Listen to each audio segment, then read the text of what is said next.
Padre Fábio, estou passando por uma situação muito difícil. Minha filha de 9 anos, linda, inteligente, muito amada, mas de uns tempos para cá tem chorado muito e dizendo que está com uma tristeza que nem ela sabe por quê. Ela é muito agarrada comigo, à noite acorda assustada e sempre me chama para dormir com ela. Durante o dia, se tiver atividades para fazer, não fica em nenhum momento triste. Se ela estiver com atividades, então ela não entristece. É uma fase, a adolescência que daqui a pouco está chegando, ela também assiste seu programa e gosta muito. Obrigado. Minha filha, tristeza sempre tem uma razão. A gente não fica triste sem causa, não. Ou é uma causa psicológica, que muitas vezes está lá nas razões inconscientes. Nós somos muito movidos por razões inconscientes. O que é uma razão inconsciente? Aquilo que foi traumatizado um dia e que continuou vivo dentro de mim lá naquela região do meu cérebro, da minha vida, que eu não tenho acesso muito facilmente. O inconsciente não se acessa com muita facilidade. Quando é que o inconsciente manifesta-se muito? No momento dos nossos sonhos. E ele está sempre atuante em nós, mas ele é mais difícil de ser chegado.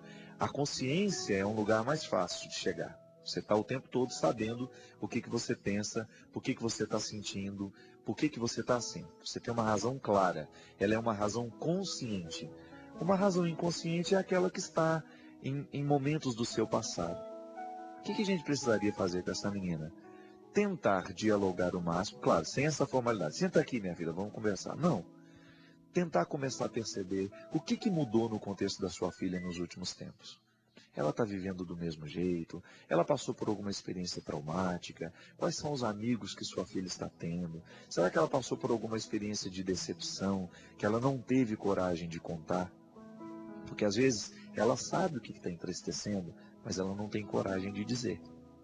Então a gente precisa começar a sondar, ir devagar, para a gente não ser também abusivo, né, intruso demais na vida do outro, que mesmo uma criança de 9 anos, ela tem a sacralidade dela e tem coisas que ela não quer contar.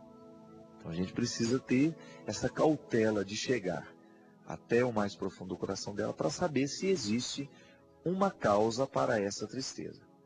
Se não existe essa causa, a gente precisa então buscar uma ajuda médica. A gente já falou que várias vezes, a gente volta a dizer, hormônio, produção hormonal, tudo isso causa de instabilidade afetiva em nós. Muitas vezes as nossas tristezas são causas químicas, são hormônios que estão, muitas vezes pode ser, estarem em desordem, está produzindo uma coisa de mais, uma coisa de menos, enfim. Sempre digo, é gesto de conversão a gente fazer um check-up de vez em quando. E criança também precisa, por uma razão muito simples. Foi o tempo que criança tinha uma vida de criança. Hoje em dia, o contexto de uma vida infantil é muito semelhante ao contexto de uma vida adulta.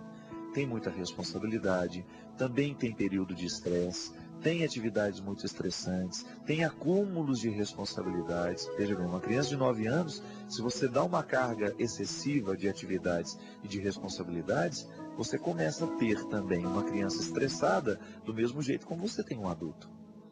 E muitas vezes esse estresse precoce, ele causa realmente razões. Porque o que é a tristeza?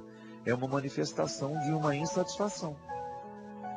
O corpo é muito sábio. Se ele não está em dia com ele mesmo, ele joga para fora. Você já viu o tanto que às vezes, quando a gente está passando por um processo de estresse, o que é a primeira coisa a se manifestar? Erupções na pele. Já observou isso? Como que você tem manifestações de estresse na pele? A pessoa incha o rosto, ela incha o nariz, ela incha a boca, ela tem erupções de alergia, ela tem manchas no corpo. É o corpo dando um sinal de que alguma coisa não está bem. A tristeza é um sinal de que alguma coisa não está indo bem, seja numa dimensão psíquica ou seja também numa dimensão física. Por isso que um exame de sangue, para dosar os hormônios, para poder saber se está havendo alguma carência, porque a alimentação muitas vezes não é a mais adequada.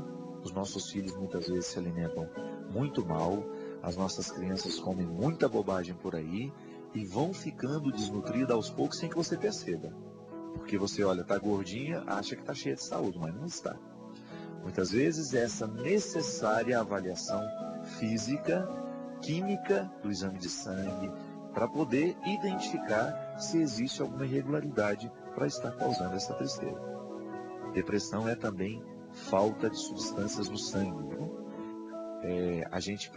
Inclusive, isso é uma coisa que a gente sempre fala aqui no programa de direção espiritual. Quando a gente faz uma atividade física, por exemplo, e você se acostuma com ela, o que acontece? O seu corpo fica dependente daquela química que o organismo, que a atividade física libera no seu organismo, que é a química do bem-estar.